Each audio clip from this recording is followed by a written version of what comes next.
السلام عليكم، نتمنى تكونوا كامل بخير وبصحة جيدة يا رب. أنا في نعمة والحمد لله، ربي يدومها عليا وعليكم إن شاء الله يا رب.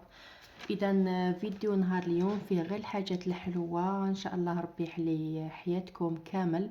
كما راكم تشوفوا عندنا مزيود جديد في العائلة، ربي يرزق كل محروم وربي يعمر حجر كل وحدة في القريب العاجل إن شاء الله يا ربي. يفرحكم كاملين اللي راكم هنا معايا، ويفرح كل وحدة وين ما كانت. كما راكم تشوفوا عندي اختي زيدت بالبركة عليها ويتربى في عزها، جابت طفل ما شاء الله. العاقبة لكل وحدة كما سبق وقلت لكم، ان شاء الله يتربى في عز والديه ويكون خير دخر اللي خير سالف. كما راكم تشوفوا ما حبيتش نروح بيدي فارغين، حبيت ندير هكا حاجة خفيفة نديها في يدي.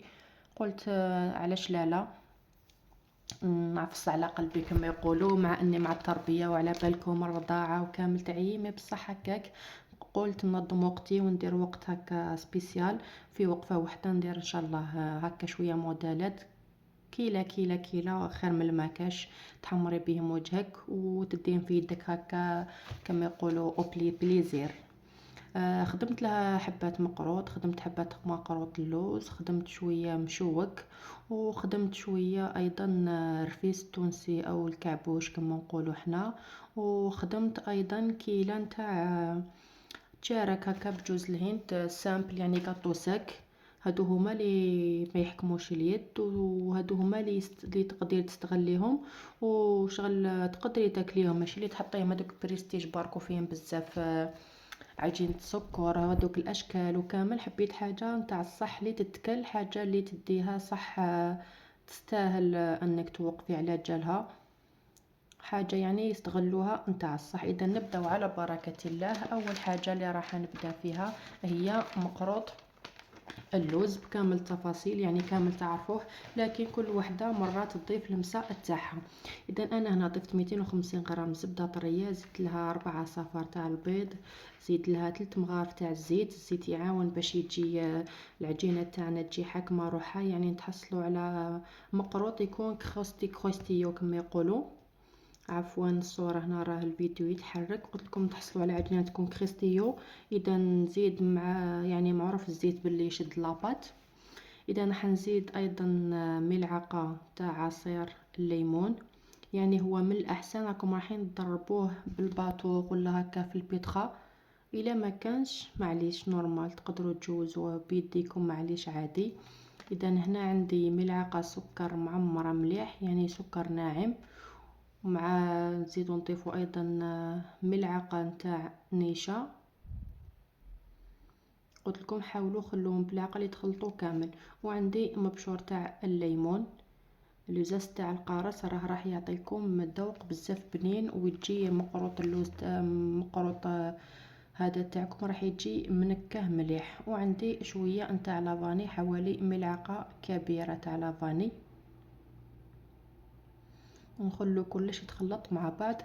وعندي ايضا هنا كاس لوز مرحي، يعني كاين اللي تحب تضيف كما سبق، وكاين اللي داروا جلجلان محمص ولا، لكن انا حبيت نضيف اللوز محمص ومرحي باش يجي فيه البنه نتاع مقروط اللوز بلوتو.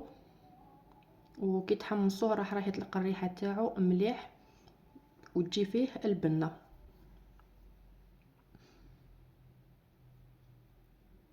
اذا نشوف الخليط تاعنا اللي تحصلنا عليه، ريحه اللوز راهي تطلع معبقه الحاله ما شاء الله. اذا كما شفتوا بعد ما دخلنا كلش في بعضاه طلع لنا الخليط تاعنا مليح، راني رايحه نزيد الفارينه. انا حطيت كاس تاع الفارينه، نضيف عليها نصف خميره، ما تكتروش الخماره لانه حنا رانا درنا مقروط تاعنا غير بالصفار، وعلى بالنا باللي الصفار تاعنا عفوا يعاون به يخمر العجين تاعنا. كون تكتروا بزاف الخميره الشكل تاعكم راه رايح يخسر كامل، المقروطه تاعكم ماهيش راح تشد لافورم تاعها ولا بات تاعكم طابط. اذا نحركوه مليح ونزيدوه بالعقل. اذا هنا عفوا نسيت ما ضفت زوج علب فلو فاني، ضيفوهم يعني مع الاول قبل ما تضيفوا الفارينه. انا حتى كنت هكا نخزر باش شفتهم تفكرتهم. تقدروا ديروا تاع القارص او تحبوا تضيفوا هذا الفاني. لكن انا فضلت نضيف الفاني باش يجي بنين خير. ما نحبش بزاف هذاك الكو تاع القارص صراحه، الفلو هذاك عيان تاع القارص ما عجبنيش. اذا حطيت بعد ما لميت العجينه حطيتها، وتلموا الفارينه تاعكم تحطوها بالعقل حتى تحصلوا على عجينه تجيكم خفيفه، لانه رانا ضربناها مليح. ما نقدرش نقول لكم الفارينه شحال ابيبري عندكم ميزانكم، لكن ما تخلوهش يجي يابس، ما تخلوهش يكون جاري بزاف. اذا تحصلت على كونتيتي قسمتها على 3. بعد ما تلمت لي العجينه مليح وحكمت روحها، قسمتها على 3 كويرات وحطيتهم هكا في الكيس يريحوا شويه حوالي نص ساعه. تقدروا تضيفوها نتوما حتى لساعه هكا لما كنتوش لكن عندكم الوقت، لكن انا خليتها هكا ماكسيموم نص ساعه. اذا راح نجي نرش شويه بالنشا مايزينا، ونحاول نشكل هكا انبوده، يعني عادي اي كما اي مقروط، نشكلو هكا بوده طويل. نعاونوا روحتينا بالكوبات هذيك رايحه تساعد بزاف، ونبداو نقسمو شكل مقروطات. تحبوا ديروا الشكل تجيبوا الطابع تحبوا عينكم ميزانكم. انا ندير هنا هكا دودوه راني موالفه به هنا، يعني موالفه نخدمو. ندير هكا فقط دودوه تاع اصابع تاعنا، وانتم تحبوا كما قلت لكم جيبوا الطابع جيبوا مبتدئات ولا اللي ما يعرفوش يعني رانا كامل مبتدئات. لكن الواحد لازم ما يخافش، يليقلك هكا كما نقولوا الصدمه ما تخافيش وتلعبي بالعجين كما تحبي. العجين ما يحبش وحده اللي تخاف.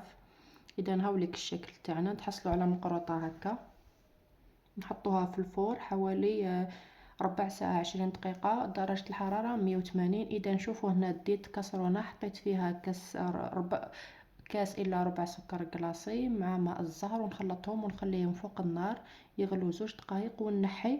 ومن بعد نحط فيها هذاك المقروط تاعنا ونشفو، ومن بعد نرمدوه في السكر كلاصي تاعنا. اذا وهنا نديروا الوصفه الاخرى تاع التشارك. عندي يعني كاطو ساك، عندي 3 حبات بيض بدرجه حراره المطبخ، عندي رشه تاع الملح، وعندي نصف ملعقه كبيره نتاع الفانيليا، وعندي ايضا كاس الا ربع سكر ناعم. تقدري ايضا تستعملي السكر عادي، لكن لازم لك تضربيه مليح. يعني الا ما كانش متوفر عندك السكر كلاصي ما تقوليش لا لا خلاص ما عنديش واش ندير، تقدري تعوضيه بسكر نورمال، لكن لازم لك تضربيه مليح هذا ما كان. اذا انا كان عندي متوفر سكر كلاصي درت سكر كلاصي برك. يعني هذه الحلوه بزاف بنينه وتجي خفيفه وسهله في التحضير، ومقادير تاعها بزاف بسيطه. اذا انا حنزيد كاس تاع 240 مليلتر تاع الزيت، انا حنضيف بالعقل ونخلط، نضيف بالعقل، نحاول نقسمه على 3 أو 4 دفعات. هاد الكاطو بزاف بنين، انا نستغلوه بزاف، راجلي بزاف يحبوه، خاصه هكا مع لاتاي، مرات هكا مع لاتاي ولا مع قهوه تاع الصباح ولا تاع العشيه. يعني هادو هما لي كاطو ساك تاع الصح اللي نقدروا نستهلكوهم. كما قلت لكم ما راح يحكم معكم وقت، ما ولو في وقفه واحده هذا راكي راح ديري منه كميه ما شاء الله. اذا بعد ما ضفت الزيت تاعي كامل تدريجيا وكملت الكميه تاعي، راني راح نجي نضيف كاس الا ربع نتاع مايزينا. انا ما نقصتلش السرعه، طارت ديريكت غير درتها برك طارت. اذا نقصوا السرعه اذا استعملتم الباطوغ او استعملتم البيتخا باش ما تطرش عليكم هكا المايزينا. وعندي 2 ملاعق جوز الهند يكون مرحي.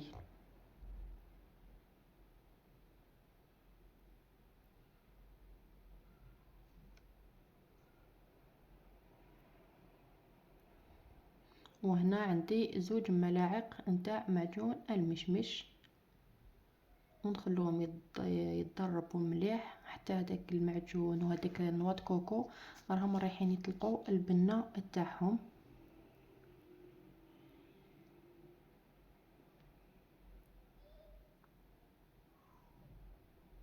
اذا بعد ما تخلطوا لي كامل انا حنبدا نضيف كاس تاع فارينه بالتدريج، وانا راح نضيف كيس يعني 15 غرام فارينه، كيس ونصف نتاع الفارينه، عفوا كيس ونصف تاع خميره الحلويات بلوتو.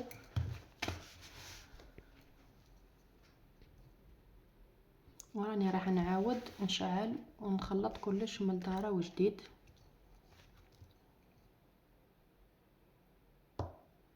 انا صراحه الحلويات البيتخا قلت لكم واقيلا شحال من مره، البيتخا شريته الاغلبيه على جال الحلويات، ما نحبش نخلط الحلوى بيدي. اذا هاي ليك العجينه تاعنا، العجينه تاع الزيت الصابلي تاع الزيت، اي حلوه ديروها بالزيت خلوها تجي هكا طريه. شوفوا راهي تشغل تلصق في اليد، خلوها تجو طريه تجي رطبه هكذا باش كي طيب لكم ما تجيكمش قاصحه وما تجيكمش يابسه. اذا نحط العجين تاعي في كيس بلاستيكي باش يبقى شاد روحو، نبدا نشكل فيه بالعقل. راح ندي كميه هكا لبس بها في يدي، نحاول نحلها هكا بودا صغير يعني وشكلوا بها الهلال التشارك تاعكم. انا بديت بيدي ومن بعد تفكرت بلي عندي هكا طابع خفيف يعاون، قلت نجيبو احسن خير من اللي نبقى ندير بيدي، يعني من بيدكم ماهوش راح يشد معاكم بزاف الوقت. اذا نحلو هكا بالطول، من بعد في الوسط خلوه شويه خشين، وفي الاطراف حاولوا كيفاش انكم ترقوه الاطراف تاعو لي كوتي.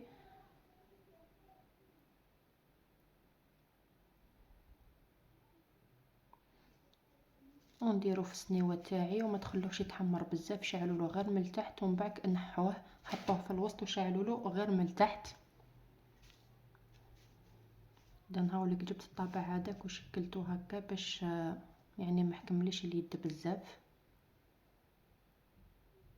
ستفوه ديروا بابي كويسو ستفوه كامل وحطوه في الفور كما قلت لكم في الدرج في الوسط وخلوه. اذا بعد ما طاب هاوليك ديت شويه تاع المعجون وديت معاه ماء الزهر، خليتهم يغلو حوالي 2 دقائق فوق النار، ونخلوه ونحطوهم ديريكت يتعسلوا لداخل حوالي 2 دقائق، خلوهم يتعسلوا مليح. كل حبه عطوها وقتها حوالي 2 دقائق هكاك، ومن بعد نبداو نرمضوهم في نواه كوكو تاعنا.